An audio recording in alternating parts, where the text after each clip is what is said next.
Let's talk this. It's dangerous to podcast alone. It's been 6 weeks, host Madelyn. I'm sorry, what are we talking about on the episode again? Host Emma. And you've tuned in for the end of our 6-week podcast cycle. It's our side quest where we review, what we've been playing the past 6 weeks. Indeed, it definitely is that week, and if it isn't, I hope that you will join us in pretending that it was.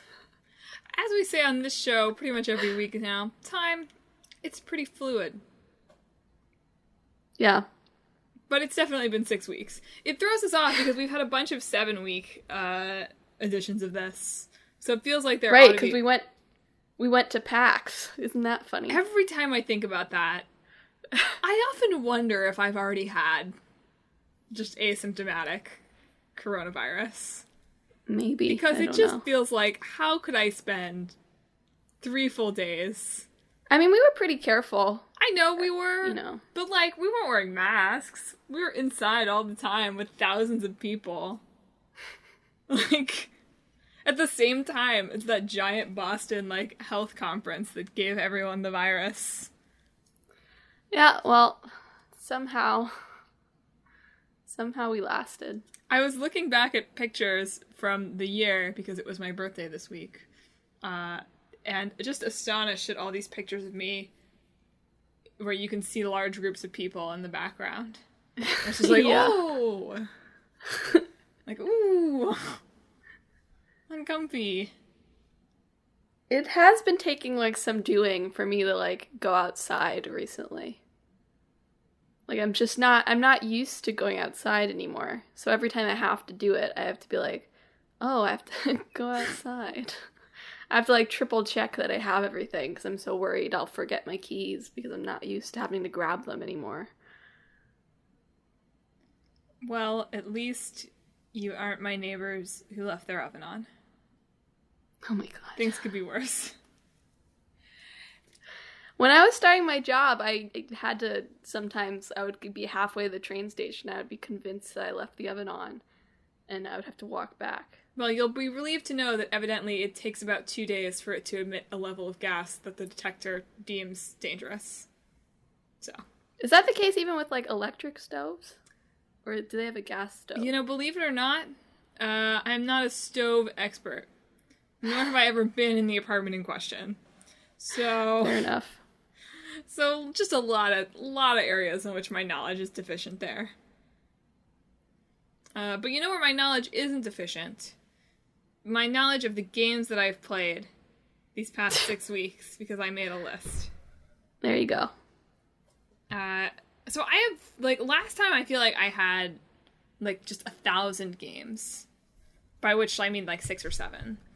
Mm-hmm. And this time I have fewer games, but I feel like I have more depth of play to each of those. So as opposed to my usual, I played a couple hours of this, and I played a couple hours of that, and I have nothing interesting to say about any of these games, I hope that I'll be able to give a more nuanced discussion. That probably means that this week you might need to beware of spoilers a little bit more from my discussion than my usual, I played hours 10 and 11 of this game discussion. So, you've been warned. Well, how about we start just trading off? You can go first if you want. Cool. So the obvious ones, these ones won't even really count as one. Obviously for the podcast, I played A Short Hike, and I played some Mega Man. And I have not returned to either of those games since our episodes. I feel like it's a good check-in, have I wanted to keep playing the games? A Short Hike because I pretty much got out of it what I wanted to get out of it, and was just starting to get dangerously competitive about climbing the mountain against my hiking friend. I still need to go back and finish A Short Hike. When I played it for the podcast, I got way too into gathering all those coins for that emo kid. I know, I handled that kid wrong, because I thought this, anyway, we talked about this, go listen to the episode. I thought buying things from him would count towards his loans, and apparently it didn't. Well, I can't help but think you have to buy all his feathers and then also give him 400 coins. Well, you can report back when you finish the game in 6 weeks, can't you? Yeah, hopefully. Please let me know. And I have not returned to Mega Man because it was hard, and I'm a baby. So, yeah, that's nothing new. But if you're a new listener, welcome. I'm a baby. So yeah, then that's like not even an update. My other, less new update, I guess. Although none of these games are games that I started, in the past 6 weeks, just to be clear. Some of them are games that I sort of returned to, but just to, we're cleaning the backlog here, folks. We're clearing it out. But obviously, like everyone who owns a Nintendo Switch, I've played more Animal Crossing in the past 6 weeks. I've become much less obsessed with it than I was in sort of our previous check-in. I can't remember where that fell. I guess we'd had Animal Crossing for a few weeks then, maybe? Yeah, because I think it just missed the cutoff of one of our 6-week episodes. You're right, it did. So we must have had it for at least, 6 weeks. Something like that. Last time we talked about it. So yeah, I'm not playing it quite as compulsively as I did then.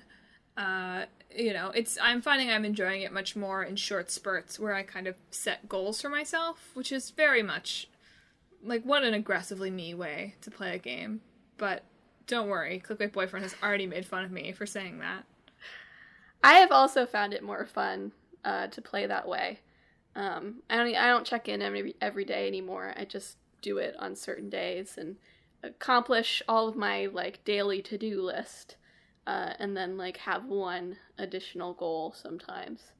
The only thing that's bothered me with that is the fact that there's people visit randomly on different days. So I haven't seen Red since he first showed up. I haven't seen CJ in weeks. I somehow always get Flick, which Flick's great, but, there's or I get Gulliver. Gulliver is not great. I'm done with Gulliver. I would like somebody else, please. Should join his crew.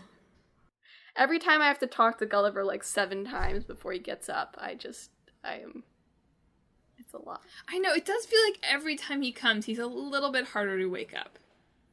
Yeah. I'm kind of worried now that maybe we'll just find him dead one time. Can you imagine? There's new Animal Crossing update, download the update, don't look at the patch notes, wink wink. The death of Gulliver. It's a monthly event. Seasonal event. I haven't done wedding season yet. I haven't done wedding season yet weird. Either. We'll let Clickbait Boyfriend do it first. I don't want to be the first one to go to wedding season. Don't want to start that. Just, I don't want to be too eager. Oh, it's wedding season. Ooh. How fun. Oh, a June wedding. It does also involve going to Harv's Island. I don't think I've been to Harv's Island at all. It's just the weirdest addition. He just has an island that he lets you take photos in. Just a little... You don't want to think about it too hard. Yeah. I'm a little tired of Kicks, myself. Kicks. Oh, I've gotten Kicks twice in the last Kicks 6 comes weeks, all so the time. Really... Kicks is always on my island. Selling shoes. So I looked it up.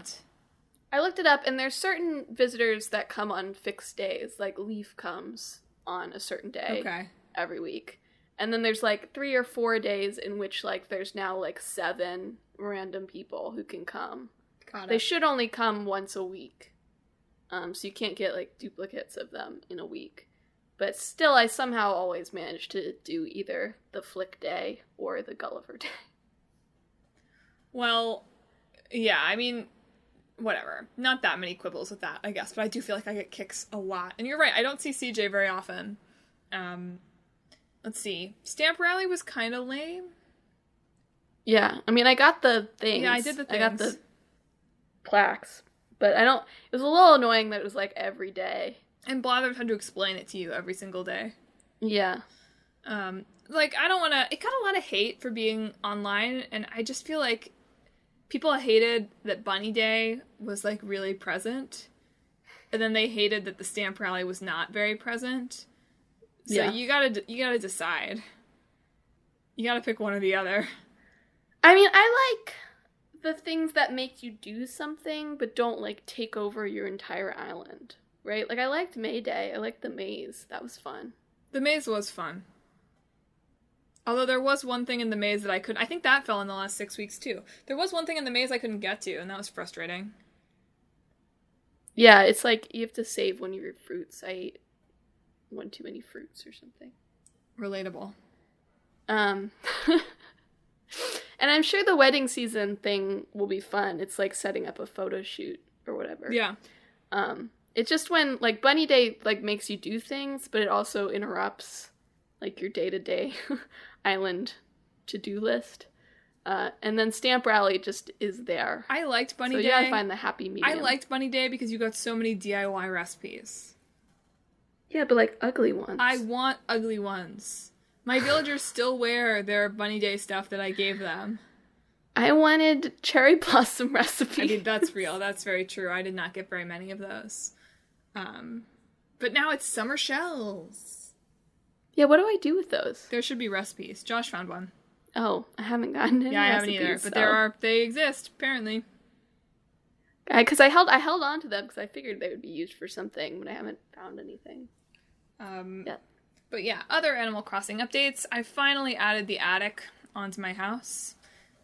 Now my rooms are... aren't you fancy with your 3-story house? 2-story house. I don't have a basement. With your 2-story house. You look confused. I'm angry. Fair enough. So now my rooms are my original room, which I just feel like your original room is always a chaos room. Yeah, I really want to move my bed to a different room, but that would be such a hassle at the same time. My original room features an orange camo floor and a purple camo wall. So I feel like that's all you need to know about that room. Powerful. It is. For a while it was both orange camo, but then I found the purple camo and I was like, this is better.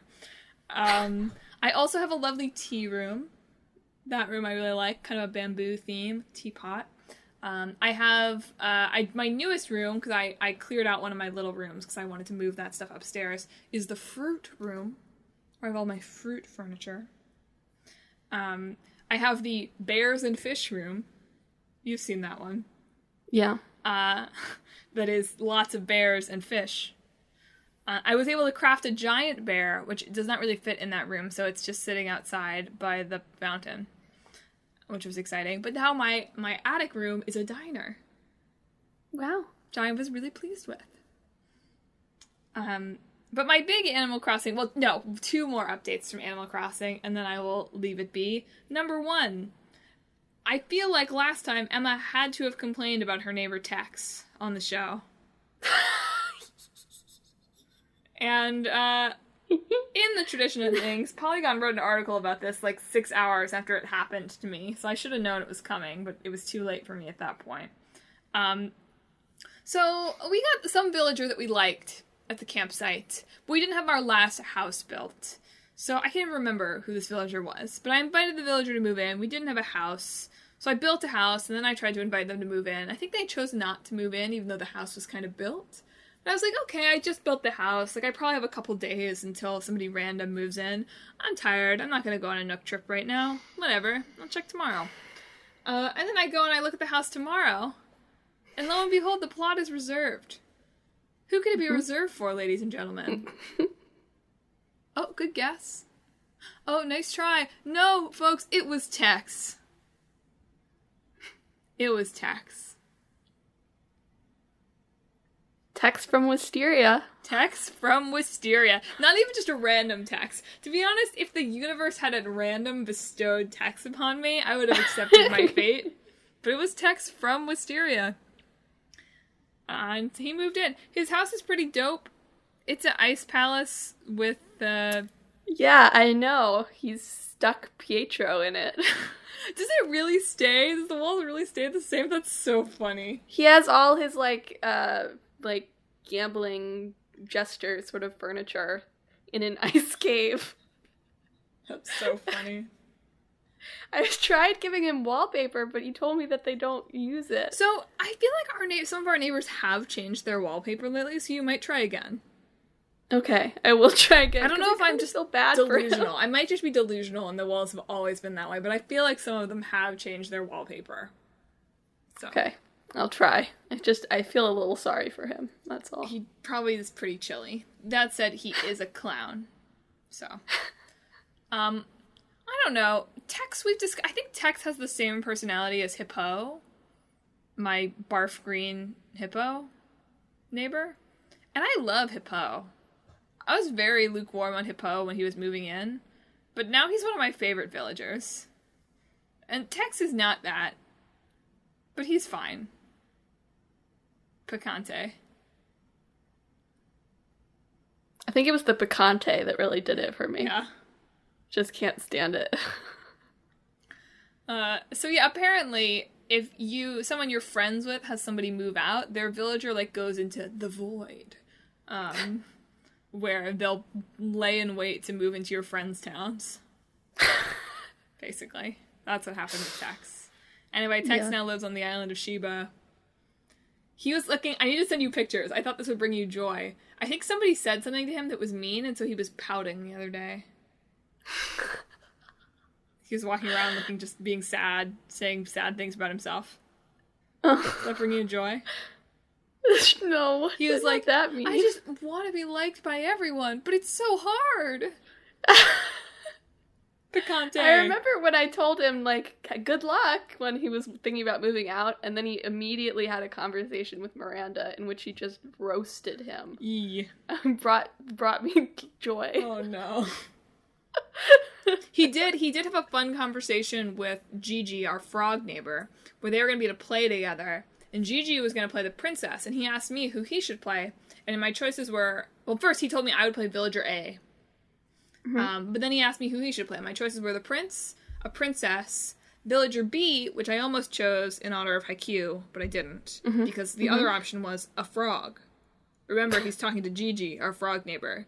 So I told him to play a frog. And he was like, a frog? Oh, you mean a frog that turns into a prince when it gets kissed? And Gigi was like, well, I guess you'll be a frog forever then. I was like, yikes. Wow. Gigi's got some self-hate going on. Then again, Gigi kept a frog as a pet that Clickwick Boyfriend gave her for a while. Why are you tormenting Gigi? I told him not to do it. He did it anyway. Gigi and our cranky alligator neighbor, Del, are also dating. That's nice. Only he did it by accident. He gave her a flower that meant that he had feelings for her in the language of flowers. She seemed very happy. Wow, your villagers have deep interpersal relationships. She seemed very happy about it. Del was very much like, no, I didn't mean it. Grom.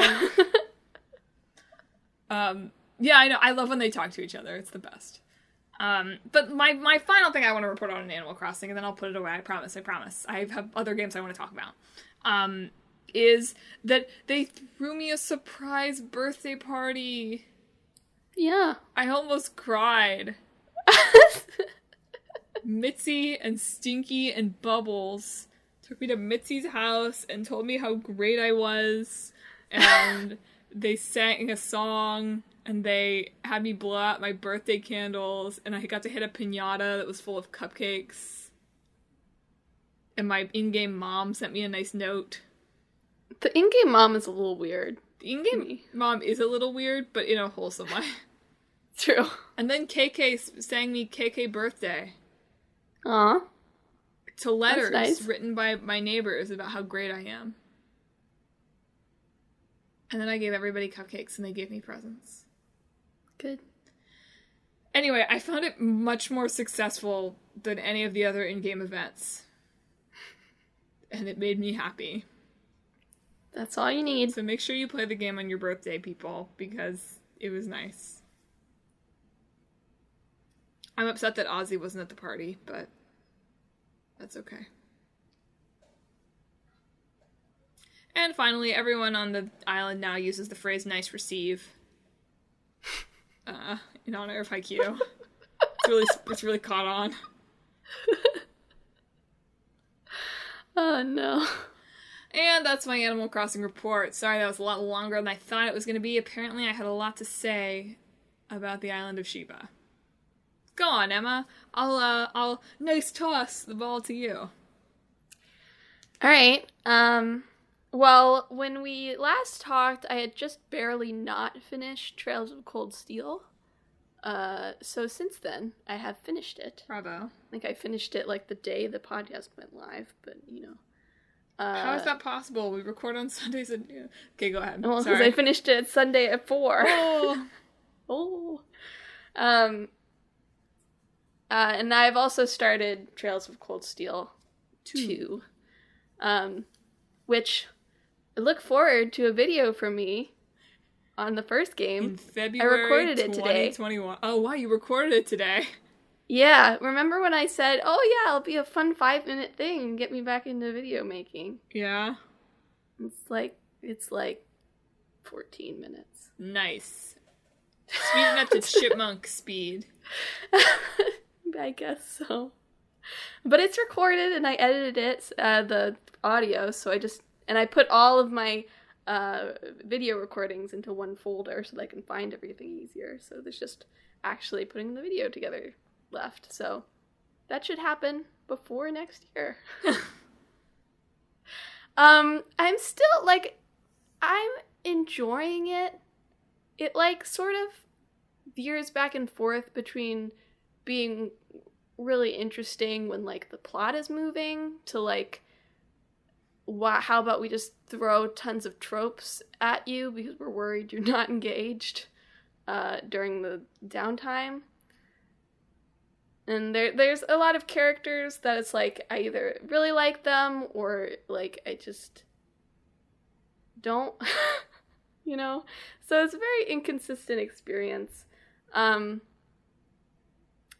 It's also there's all these competing, there's a civil war going on in Trails of Cold Steel 2 that started at the end of 1, basically. So there's all these different sides and factions. There's the nobles, and then the imperial family, and then the reformist faction, who are the commoners, that are all sort of on different sides in this war, and all of them suck. Oof. I'm just gonna put it out there. They all kind of suck, but instead of the game sort of acknowledges that, but then it sort of falls on the side of yeah, but they're just doing the best they can. It's no, they're not. They suck.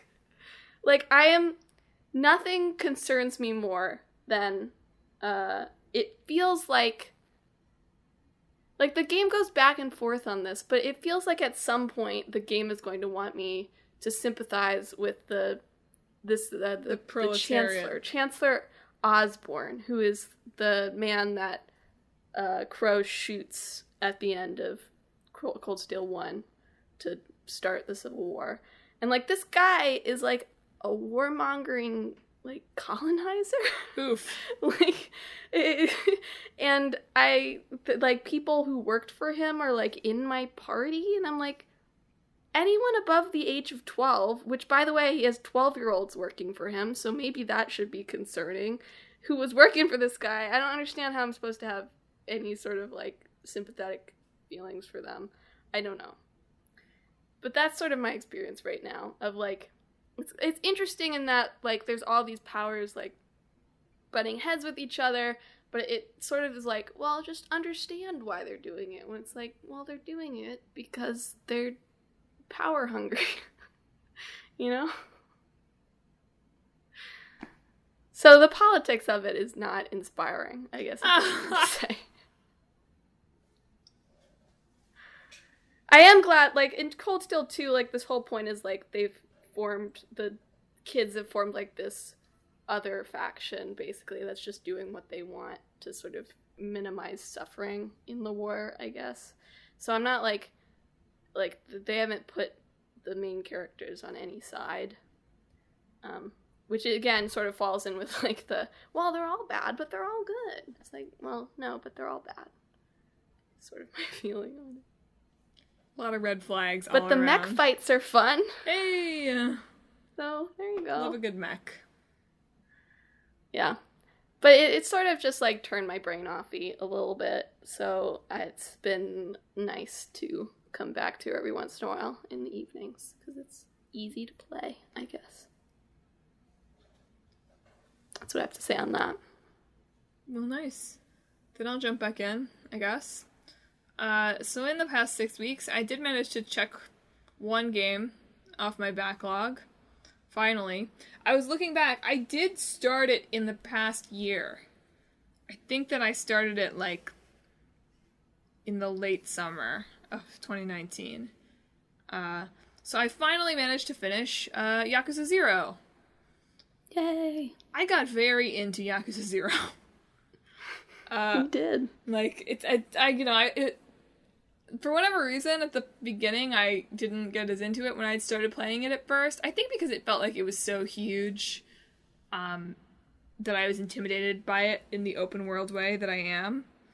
I mean, I think it's a little slow to get started, too. That's fair. I mean, it loves the cutscene, and, I've got no problem with that. I love the cutscene, but I can feel like that would probably be a little bit slow to start. I do also feel like I forgot a lot of the details of Majima's backstory in a way that I hope are explained to me again multiple times. So I was like, I know he was involved in something with his bro that went bad, but I don't really know exactly what it was anymore. Because I watched that scene like 9 months ago. Mm-hmm. But yeah, I got really, really into it. It was really fun. I got obsessed with my cabaret club. Mm-hmm. To the point where I did go back in the post game and finish beating all 5 of the 5 stars of Sunbury. Because I just felt like I had to. I did have Majima go for the new look in those scenes, though. Just so it could be a little more intimidating.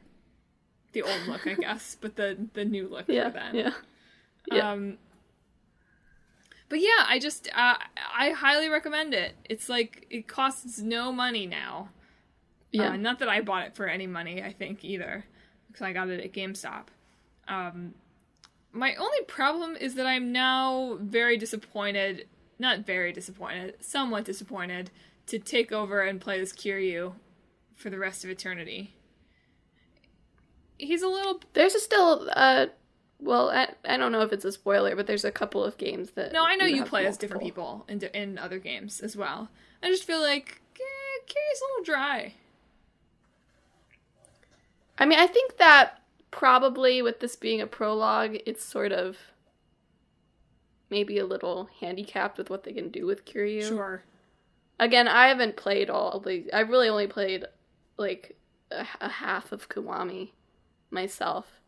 So I don't really know exactly how his story develops, but there's a lot. They'd already done a lot with him before making Zero. I mean, that's fair. Mostly my problem with Kiryu is that he cannot fight like a breakdancer. Yeah, that's true. Which really made that is rough. Made the combat much more of a slog by the end. Because with Majima, I could just, like, roll around on the ground, hitting all the enemies. Genuinely, the fight, like, this is where I guess some spoilers start to come into play. The fight where, at the end, near the end, where, oh, it's bad that I'm already forgetting all of them. Makoto, is, like, seemingly, like, she looks like she gets killed, basically. And then you fight, like, a bajillion goons.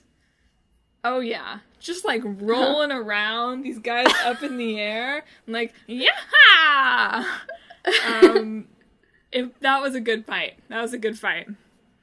But unfortunately, also, just because I had a lot more fun playing Cabaret Club than I did doing real estate, and because in real estate you have to invest a ton of money back into it to continue to make money, by the end of the game, my Majima was much more powerful than Kiryu, which definitely made the endgame fights, like, the Kiryus were pretty hard, and Majimas were not at all. I cannot believe I had to fight Kuze, like, 12 times. I know, he keeps coming back. The only one you ever fight. It's like, dude, get the picture. I was like, the very last time I fought him, he was sort of hard. Mostly because I didn't have enough items. But every other time it was like, this is not a hard fight. Like, what do you do? Go away. But yeah, it'll be interesting to go into Kiwami from this, I think.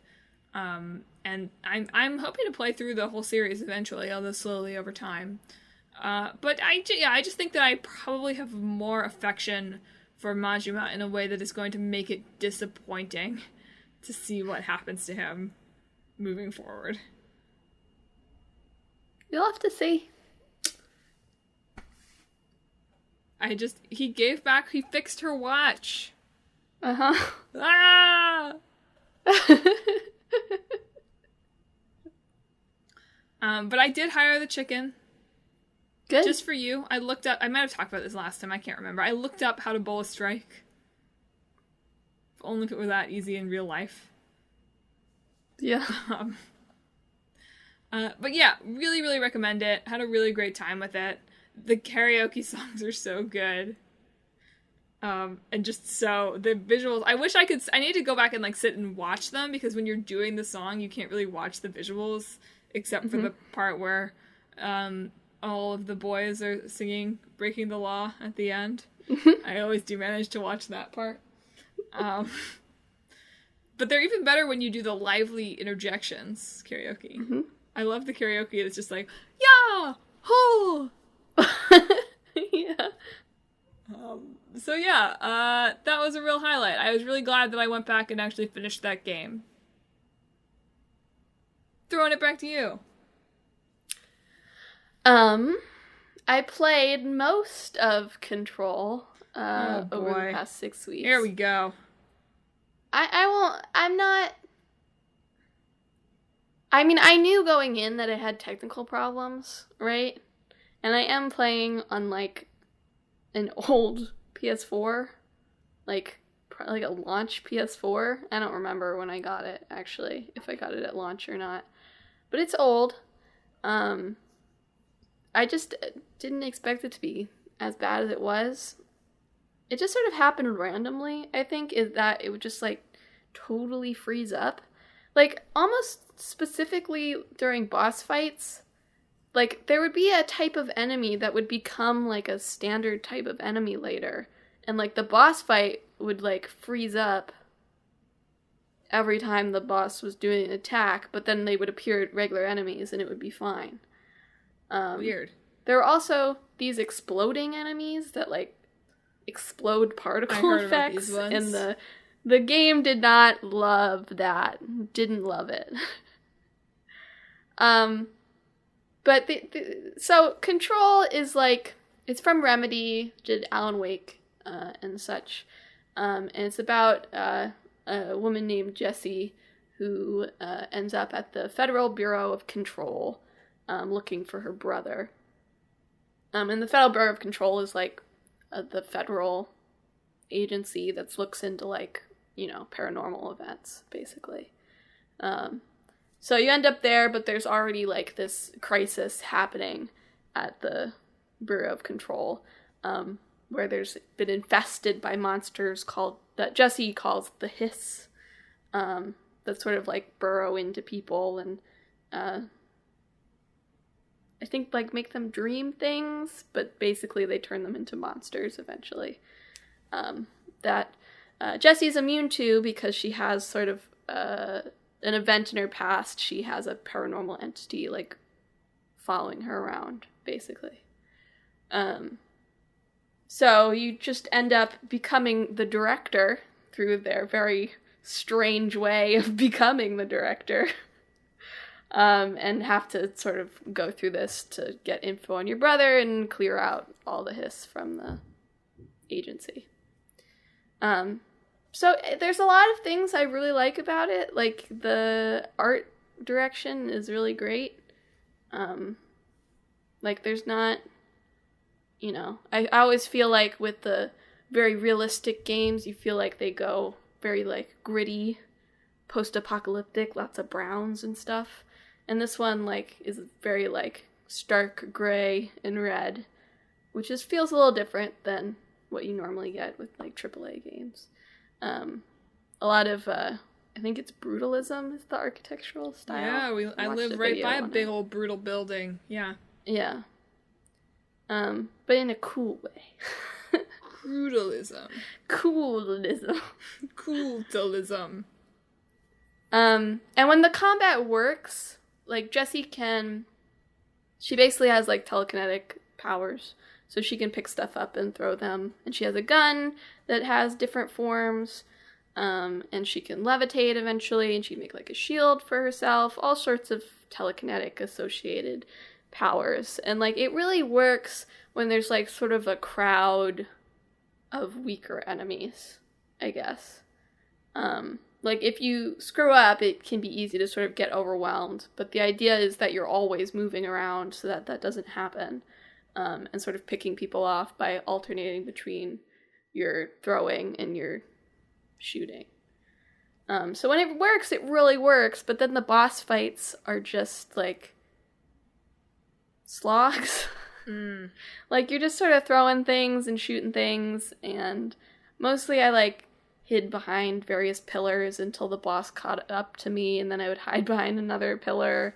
But it also feels like if you make, like, a single mistake in those boss fights, you're dead. Because, like, it's like you have once more, I guess. Like, you get hit and you have 1 HP, so you can't get hit again. In addition, when you're low on health, it puts, like, an additional red filter on what is already pretty frequently a very strong red filter, which could make it, you know, a little hard to navigate. At least for me. So, like, I would get out of boss fights and I would be, like, crying from the light of it, basically. Oh. Not from frustration, but, like, my eyes would be watering. Okay, I was like, yikes. Still yikes, but, like, a little for a different reason. Yeah. I mean, there were a couple of times. The time when I gave up, which wasn't even on a boss fight, it was just, like, a frustrating encounter with a lot of ledges that I kept running off of.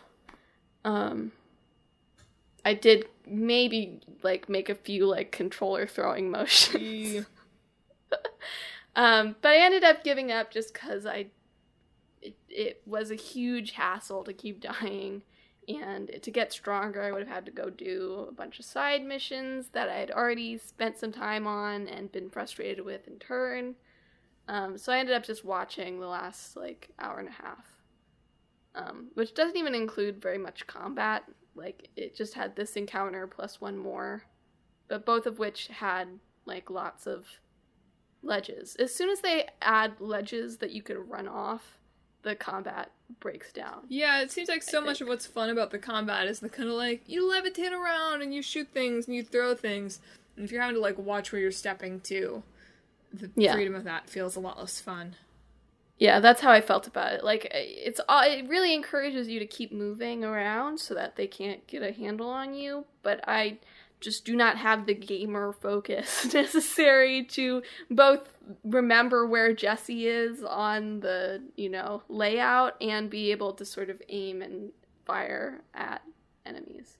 So a lot of my deaths in the part where I got frustrated were literally just I walked off the edge and there was nothing I could do. That's frustrating. After that. Yeah. But what I really wanted was more, there's this one section that's the ashtray maze that has, like, this, like, heavy metal rock song, you know, playing, and the space is warping around you, and there's all bunch of enemies that you can, you know, make use of a lot of different stuff, and there are no ledges to fall off of. And it was just very cool and satisfying, and I wish that all of the game had been like that, in a way. But I'm still glad I went back and played it, because it did feel different, and there were a lot of things I liked about it. It just, I wish that the execution had been a little bit more consistent.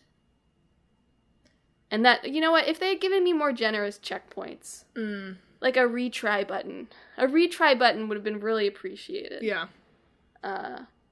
I think I might have gotten through it if I had had a retry button, Especially to be honest. The punishing death thing. So, it's not as bad as some games, but basically as you kill enemies, you gain what they call source, which is basically like experience points. You use it to upgrade your gun and give yourself stronger abilities. So you can like upgrade how much damage your throws do, or how long you can levitate, or how much damage your shield can take, that sort of stuff. So when you die, you get sent back to the last control point, which is basically like a checkpoint that you checked in at, which sometimes can be kind of far back. And it also takes 10% of your source.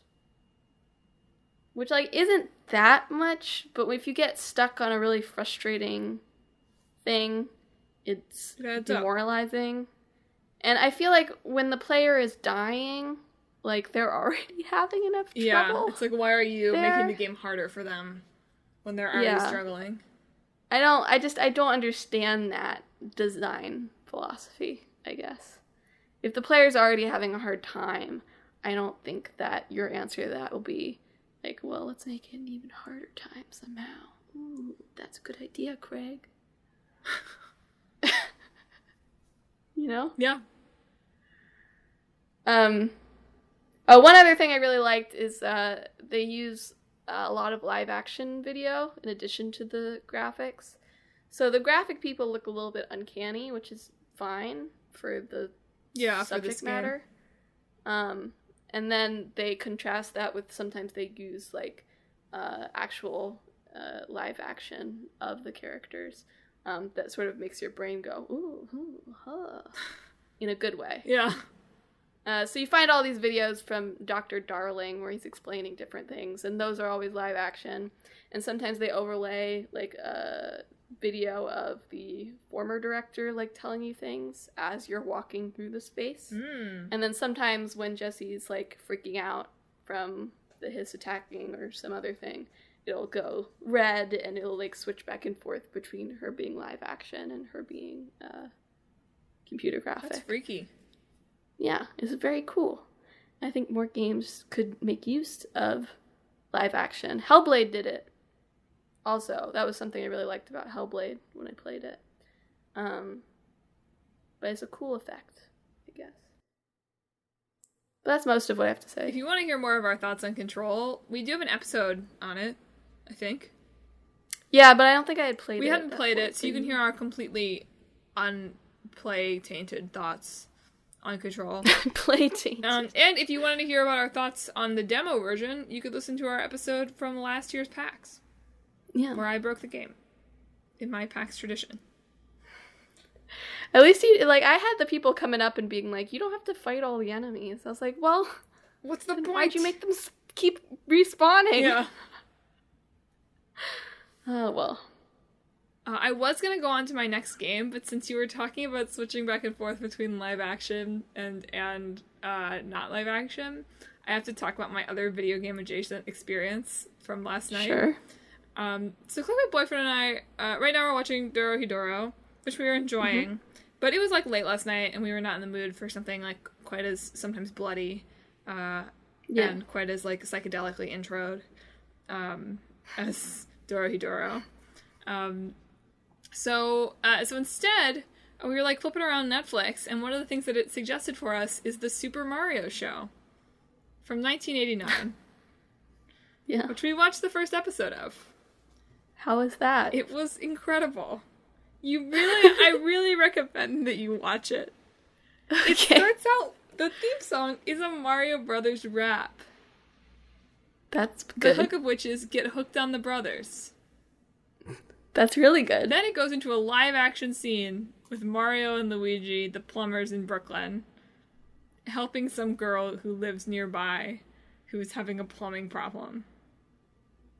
Then that's good. Then we jump into a cartoon where we have like a dragon that thinks that Toad is its baby and calls it Chibi, Chibi the whole time. Also, Mario and Luigi's catchphrase appears to be pasta power. That's really good. That's great. That's really, really great. Finally, so the animated part, like, if it had just been the animated stuff, it would have been like, this is pretty bad, but, like, it's okay. But the live action stuff on either end really kicks it. So we cut back to Mario and Luigi in the apartment with this girl.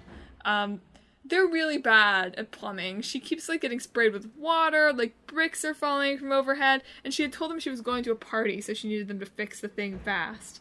And they're like, oh no, we got you covered in stuff, your party. And she's like, it's okay.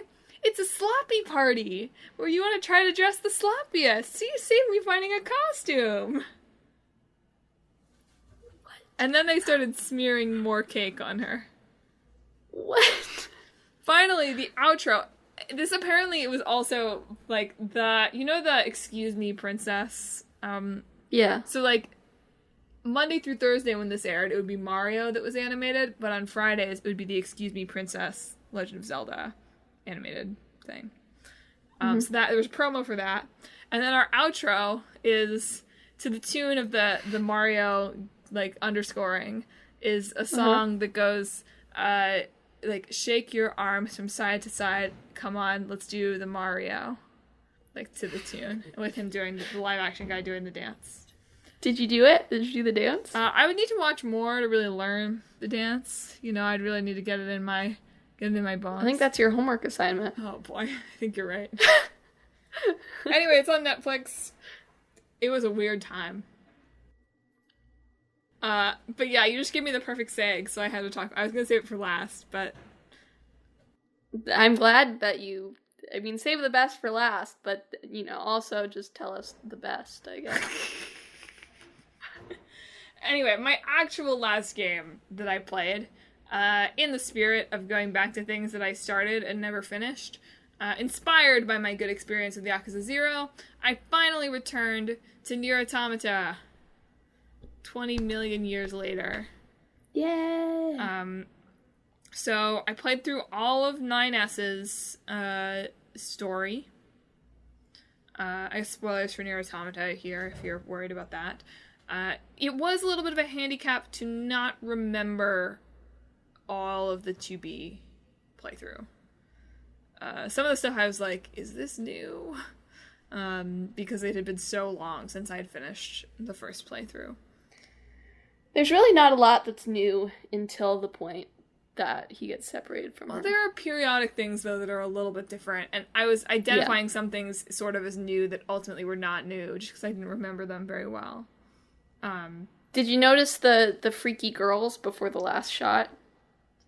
Freaky girls before the last shot. When she's strangling him? I don't remember if I noticed them or not. They show up like 3 or 4 times throughout his part. They freaked me out.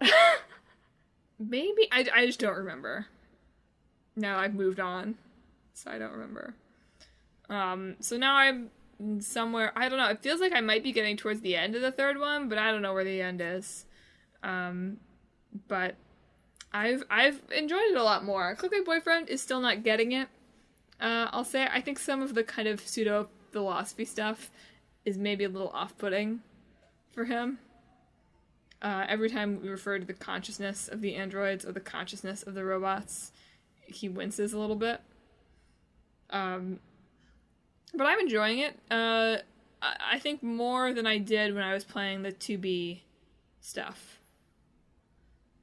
Just because it all makes a little more sense. And I know where everything is. Yeah. So that's been helpful. I've also gotten much more into customizing my chips. To be good chips. As opposed to just, like, I had, like, some kind of, like, 25 thing chip that I had for some reason. It's like, what garbage is this? Why did I think this is a good idea? But yeah. So I don't know, I don't want to get too, like, spoilery with it, but, you know, I think 9S is probably somehow going to time travel and become Adam and Eve. That's my current theory. But I'm waiting for answers. I'm excited for some answers. I'm nervous because it's a game associated with Square Enix that there will not be the answers that I seek. I don't know. You'll have to see. Thanks. That was helpful. Some people get really into the lore of Nier, and that's not what I find the most appealing about it. So I've never really thought about whether all of the story questions were answered or not. I can't say I'm especially into the lore, although I was puzzled by how we got a correspondence from humanity that seemed to reference the, like, bunker being destroyed, even though we discovered that humanity is not real. Who sent that? Interesting, huh? Don't say that. Don't say that. How many of the sub towers or whatever have you gone to with 9? I just destroyed the third one. So we just had to kill the operator. I would just say keep checking your documents whenever you get something new. No, I read about the black box. Yeah, but there's a couple of things you'll get where they'll react to it, but you have to go check the document yourself. So I would just say bear that in mind if you want answers. Now that I've progressed a little further in the Pascal story, I feel like I can actually Google what happens if you have A2 destroy Pascal right away. So I was tempted. I was like, it would be character appropriate for A2 to just, like, frickin' murder this machine right now. I think there's there's 26 endings. I know that, and I'm not going to be able to get them all. You don't need to get them all. One of them is just if you eat the fish. I already got that one. Yeah. Twice. So I wouldn't worry too much about it, because most of them are like that. Most of them are like, okay, player, you're very funny. I didn't know the fish would kill me. That would give me superpowers. Well, that one's fair. But sometimes it's just like you walk away from your obvious objective. I did that by mistake once. Yeah. I didn't know where when 9S. Yeah, I did that like twice. I was like, I don't know where I'm going.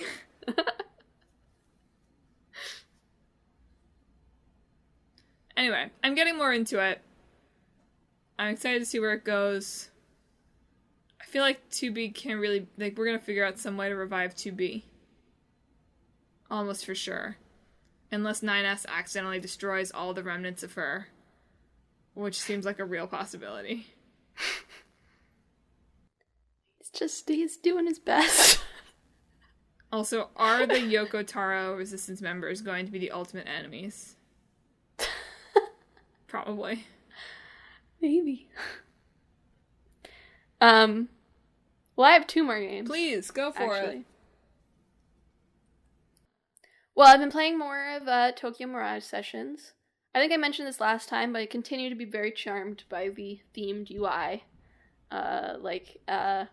All your party members are your cast members. So there's casting, where you put people in and out of the main party, and you go to wardrobe to equip things to people, and all this sorts of stuff in the UI that is very charming overall. Oh, that is one thing I didn't say about Nier, is I'm excited to finally be able to watch your playlist video on Nier, because except for the time when I was trying to drag Wounded 2B away from people, and she couldn't jump, and I genuinely thought I was gonna die before I got there, because I got stuck somewhere, and I was like, dang this themed dang this clever gameplay of storytelling right now. I just want to get up this freaking ledge. I'm pretty sure the way they have that set up, it increases based on where 2B is. Didn't seem that way, buddy. Yeah, it doesn't seem that way when you're playing it, but they have it set up in a way that makes it hard to fail unless you're trying to, which I think is nice. I was panicked. I was stuck on a ledge. I fell off right as I was gonna make it. Anyway, themed UI. Yeah, so that's really charming, and I find the performances that are there very well done. They're fun to watch. The characters are fun for the most part. The main character has this nice little quirk where every time you go to eat something, he gives you like a purple prose couple paragraphs on how it tastes. That's very appreciated. It's like, oh, this burger. I can't do it. It's too fancy. I'll have to find a good example of it, but it brings me joy every time I see it. I will say that it's about the idol industry, and I definitely did not go into it expecting any sort of critique of the idol industry, but I find it a little disconcerting that it kind of like shows the bad parts of it, but then is like, but this is good actually. Eek. You know, like the trainer is kind of mean to everybody, and it's like, well, they just want to bring out the best in them. Or like these people get possessed by mirages and we have to go unpossess them. But the act of doing that is sort of like they're really bitter about like the state of youth, and then Tsubasa comes in and they're like, oh, but Tsubasa's different. It's like, no, maybe you're just a bitter old man. You know? So it kind of shows these bad parts of the industry, but then is like, but that just is what happens when you're a performer. Oof. Yeah, it's a little bit uncomfortable, so I just try to ignore those parts for the most part. We talked about it on our censorship episode, but mostly I've been like confused by its censorship. Okay.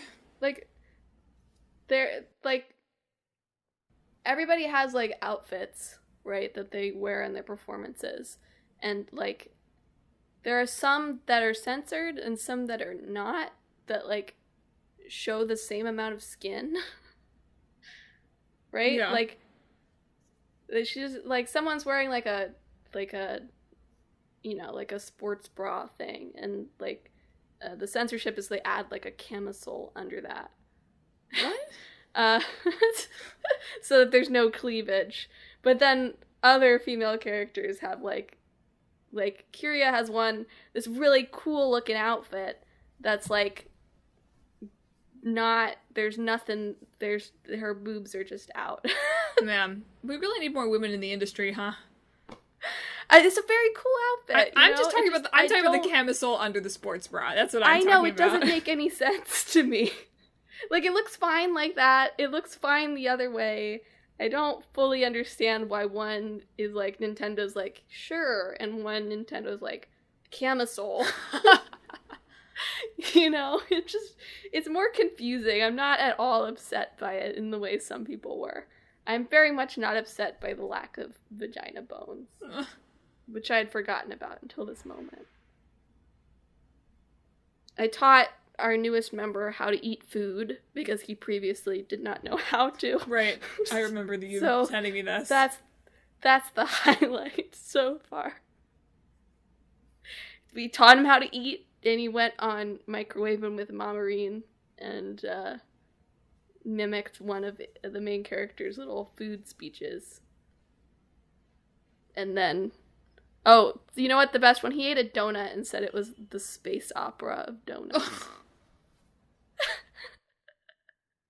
That's a good example. That feels like something one of my villagers would say. And then I played about an hour or so of Disco Elysium, which I haven't managed to get back to, but I am looking forward to. I had a lot more fun. Yeah, they're discoing. Mal's doing a disco dance. I told Dad I was playing it, and he was like, is that a dancing game? I was like, yes. We're both joking. But it's fun. It's a lot more fun than I thought it would be. I thought it would be stressful, but because your character is kind of such a mess, like, I don't really feel pressured to, like, get things done, I guess. I feel fine kind of playing around because he's already, like he woke up basically from a night of drinking and now does not remember anything. But nobody believes that he doesn't remember anything. So, like, I just met my partner, and I was like, he was asking for my name, and I was like, I don't know it. He's like, Okay. Just tell me your name. And so my next answer was, I'm between names right now. I also had to tell him that I'd lost my badge. Iconic. And he was like, you haven't lost your badge, have you? So I was like, no, I haven't lost my badge. I find a lot of, I read articles when it came out about how much people liked Kim Katsuragi, who's your partner. And I was like, he can't be that great, but I've met him for an hour, and he is that great. He seems to constantly exist between not believing a word I say and being extremely disappointed in me. And I already really want his approval. So that's going to be the goal here. Nice. Win over your friend. But I really am having a lot of fun. I went out and got it. I was originally waiting for console, but they introduced an update that basically, like, your computer doesn't need to be at all powerful to run it. It's also on Mac now, so hey, add to that backlog. But I've gotten a lot of joy out of it. I already have like 10 missions, one of which is like find my house, and one of which is sing karaoke, and one of which is like you're supposed to be here investigating a murder. Please go do that. So there's a whole lot of stuff to do. That I imagine will be exciting to do. And my character will continue to make a fool of himself, so... Isn't that what we love? Yeah. That's it. So Emma, you want to pitch the people on how they too can add 1 million games to their backlog? Yeah, so we tweeted about this on the Talk This podcast account, which you can follow if you want to. But I recently purchased 2 bundles, actually. There's a whole bunch of bundles right now on itch.io. Itch.io, as I always call it in my head, but I'm pretty sure that's not how you're supposed to say it. Where indie creators are supporting the Black Lives Matter movement and related organizations.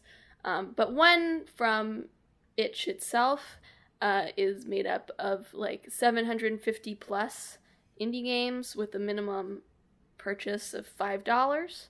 So like this is, it says on the page it's valued at over like $1,300, and you can get all of them for $5. Although, of course, I would encourage you, it's pay what you want. So if you have the means to give more than $5, I would very much encourage you to do so. But all of the proceeds, I think all the proceeds from that one are going to the NAACP Legal and Education Fund and the Community Bail Fund. I think that's the one that they are donating. But all the proceeds from it are going to those organizations. You get 750 games for however much you want to give. Yeah, it's just good. They've already raised $1 million. So, get on that. I now have a backlog that's, almost 1,000 games long. So join me.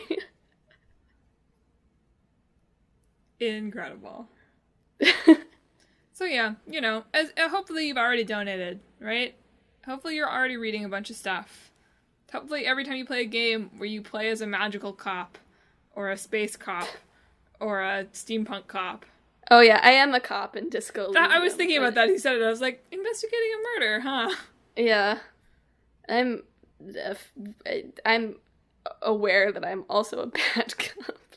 So every time you play a game in which you play as a cop, maybe also donate. Yeah. Or educate yourself.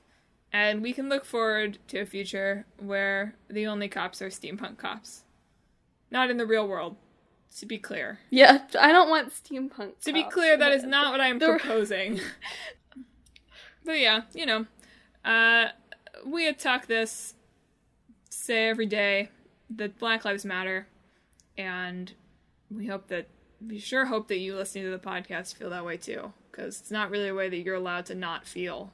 It's not a way that you feel, it's just a true statement. Yeah. So now I get to plug our social media. Forgive me the abrupt transition. So this has been another episode of Talk This. It's dangerous to podcast alone. The most poorly enunciated tag I've ever heard. Sometimes you do it and you're like, you weren't supposed to say it there, Emma. I try to toss it up for you. I try to make it a nice toss so that you can give it a nice kill and we can all cheer.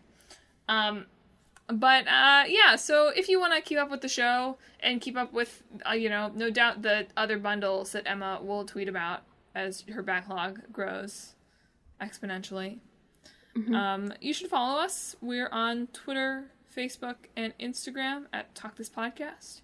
And we're on YouTube at Talk This Sisters, where Emma's new video will appear sometime before Year's End. So you should check us out there to keep you up to date with the show and the haps with us and what we're playing, and posts on our blog, which you can find at www.talkthispodcast.com.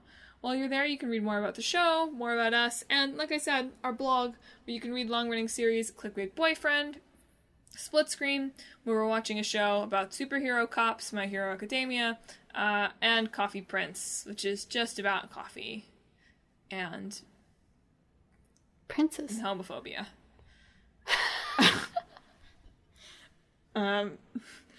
Anyway, you should read those. You can also read my anime recap that happened in the last 6 weeks. There's a lot of good blog content, and there will always be more blog content, so check it out. And finally, if you never want to miss a show on Sundays at noon, you can subscribe. We're on Apple Podcasts, Google Podcasts, Stitcher, TuneIn, Spotify, Pandora, anywhere you can find podcasts, you can find Talk This. Next week, we're talking about some games. We're talking about Duke Nukem and Katana Zero. Absolutely. Duke Zero. We did this last time. I'm just Katana Nukem.